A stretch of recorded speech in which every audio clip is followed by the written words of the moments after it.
El presidente de la República, la candidata del oficialismo, han hecho pública su intención de destazar a la Suprema Corte de Justicia como la conocemos, de someter al Poder Judicial a la lógica electoral. Y en este momento Arturo Saldívar decide que tiene él ambiciones más importantes que cuidar la independencia, la autonomía de la Suprema Corte de Justicia. ¿No crees que por el contrario toma el cuchillo y dice, permítame ser el carnicero? Si Claudia, tú llegas a la presidencia, yo soy el que va a armar el entramado jurídico para destazar a la Corte, como usted posiblemente esa sea su oferta dentro del equipo político, en donde explícitamente se incorpora el texto de su renuncia es de una falta de decoro extraordinaria, porque un juez constitucional lo que dice es expresamente que quiere vincularse a un proyecto partidista usando el mismo vocabulario del régimen. Es decir, es una pérdida de decencia pública que creo que en la larga historia de las indecencias públicas, esta debe estar en uno de los puntos más altos. ¿Confirma todas nuestras sospechas sobre Saldívar, Denise?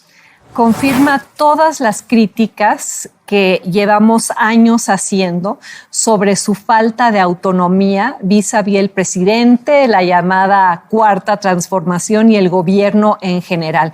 Si él ahora salta a un puesto político, a un lugar en el gobierno, a una candidatura, a apoyar alguna campaña, de alguna manera, simplemente constatará esa falta de autonomía y cómo él, estando en la Corte, politizó a la Corte y trató de volverla un instrumento de apoyo al gobierno. Y hay toda una serie de instancias que evidencian eso. Desde el momento en el que él opera junto con Julio Scherer para sacar a Janine Otálora de la presidencia del Tribunal Electoral, porque resultaba incómoda, porque recuerdan que ella no quería que se anulara la elección en Puebla. Luego, recuerdan que el presidente lo había postulado había dicho que debería extender su periodo, y él no dice nada. De hecho, tácitamente aprueba eso hasta que se da cuenta que no tienen los votos de sus compañeros. Luego, acuérdense de cómo él le reescribe la pregunta al presidente en esa consulta sobre enjuiciar. ¿Cómo no me voy a acordar? Porque se la reescribe, ¿sí?, para que sea constitucional. Y luego guardó en el cajón durante años los temas espinosos para López Obrador, como lo era el traspaso de la Guardia Nacional a la Sedena.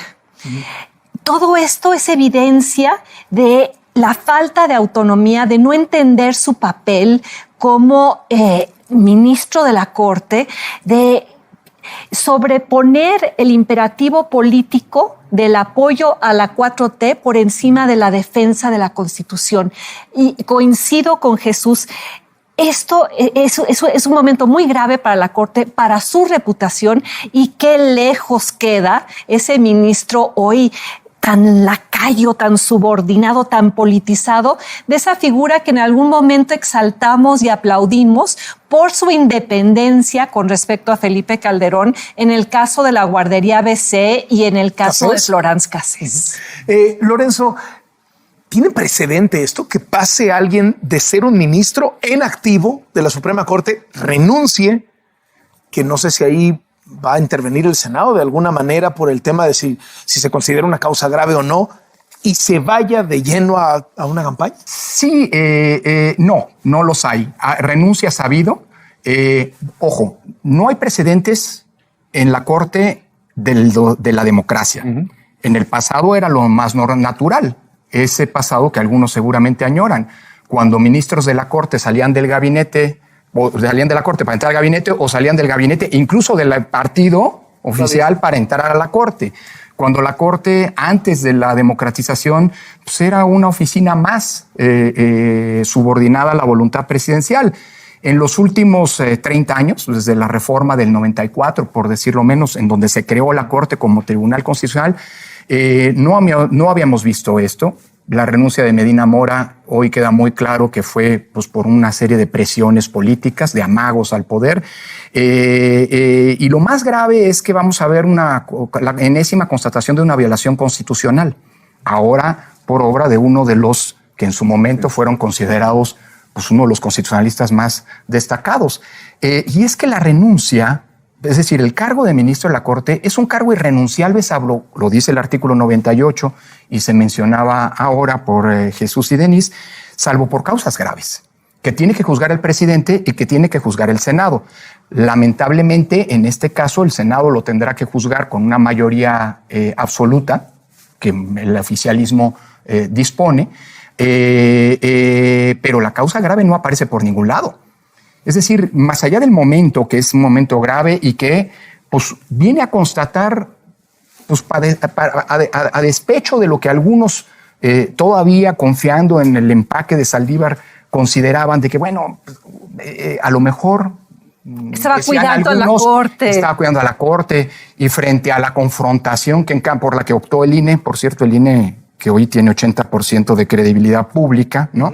Pues él como presidente fue un mucho más negociador, siempre se dialogante. Pues hoy se constata pues, que al final del día pues las peores sospechas de que había una cesión frente al poder, una lógica de condescendencia con el poder, pues están allí. Porque lo que está pasando hoy es que está renunciando para consumarse a la transformación, cualquier cosa que eso sea, pero además de estar dando al presidente López Obrador la posibilidad de un nombramiento de otro ministro, justo cuando estamos en un contexto en el que los 8 ministros que son necesarios para declarar inconstitucionales las normas están en el límite. Es decir, la renuncia de Saldívar a un año de su salida, pues es verdaderamente grave en términos políticos. ¿No te debe resultar poca paradoja, Lorenzo, que el presidente te traía de bajada diciendo, Lorenzo va a terminar de candidato de la oposición,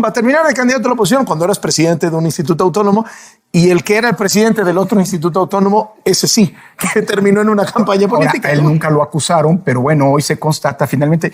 ¿Por qué desde el INE no podíamos ocupar ninguno a un cargo político? Porque habría tenido la razón el presidente en la lógica de desprestigio que decía ellos trabajan políticamente. Bueno, hoy se constata que pues el modelo del INE quiero pensar pues es un modelo de defensa de la autonomía y otros modelos como algunos suponían. ¿En serio diciendo que los ministros están al servicio del PRIAN y pues resulta que el único ministro que se ha probado que está al servicio de un partido político pues era el que había sido presidente de la Corte? Está ahorita al servicio de una campaña, ¿no? A mí lo que me parece también muy, muy destacado de esto es que Saldívar fue un ministro muy mediático.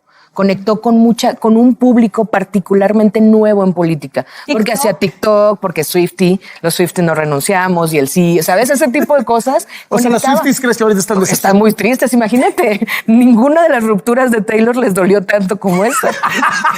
Pero justo le habló... Tienen que hacer una canción. No, ya está lista en eso. Pero claro, le dolió a un público que no se había interesado por la Suprema Corte, por los ministros, porque no entendía muy bien de qué va. Entonces Saldívar les habló a mí eso es lo que me parece mucho más triste y grave y decepcionante, porque le habló a una juventud que estaba más o menos entendiendo de qué va, ¿no? Y de repente sale con esto, entonces otra vez vuelves a decir, ok, entonces no confiamos en eso, entonces así es la política, entonces así es todo, se negocia, todo es poder, todo. Eso me parece a mí triste por un lado. Y lo otro es que es causa grave, pero lo que es grave su causa, ¿no? Entonces creo que en el juego de palabras no falla. O sea, su causa es bastante grave porque aunque no sea explícito en decir a dónde va, pues es claro a dónde va.